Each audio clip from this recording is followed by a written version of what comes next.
कोल्हापुरात उच्च न्यायालयाचं सर्किट बेंच व्हावं यासाठी गेल्या 40 वर्षांपासून लढा सुरू होता.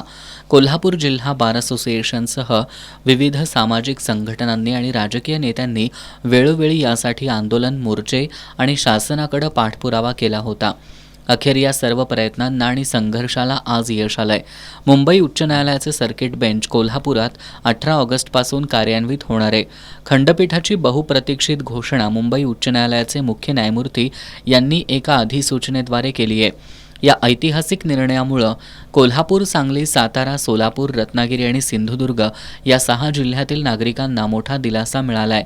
खंडपीठाचा निर्णय झाल्यानं कोल्हापूरकरांच्या 40 वर्षाच्या लढ्याला यश आलं असून या प्रक्रियेतील सर्वांचं काँग्रेसचे विधान परिषदेतील गटनेते आमदार सतेज पाटील यांनी आभार मानलेत. कोल्हापूर आणि या आजूबाजूच्या सर्व जिल्ह्यातल्या सोलापूर असेल, सांगली असेल, सातारा असेल, रत्नागिरी असेल, सिंधुदुर्ग या सगळ्या जिल्ह्यातल्या लोकांची 40 वर्षाची मागणी कोल्हापूरमध्ये खंडपीठ व्हावं, सर्किट बेंच व्हावं ही भूमिका होती. आणि आज तो सुवर्ण दिवस आम्हाला कोल्हापूरकरांना आणि पश्चिम महाराष्ट्राला पाहायला मिळतोय की सर्किट बेंचची सुरुवात आता 18 तारखेपासून कोल्हापूरमध्ये होतोय.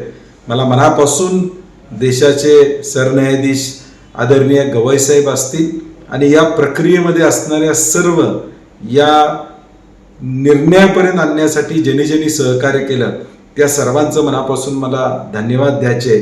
विशेष करून हा लढा कोल्हापुरातल्या वकिलांनी कायमपणे तेवत ठेवला.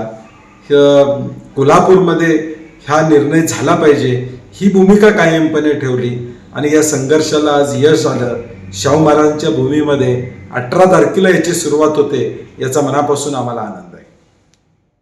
दरम्यान निर्णयानंतर कोल्हापुरात न्यायालयाच्या आवारात वकील बांधवांनी जल्लोष साजरा केला.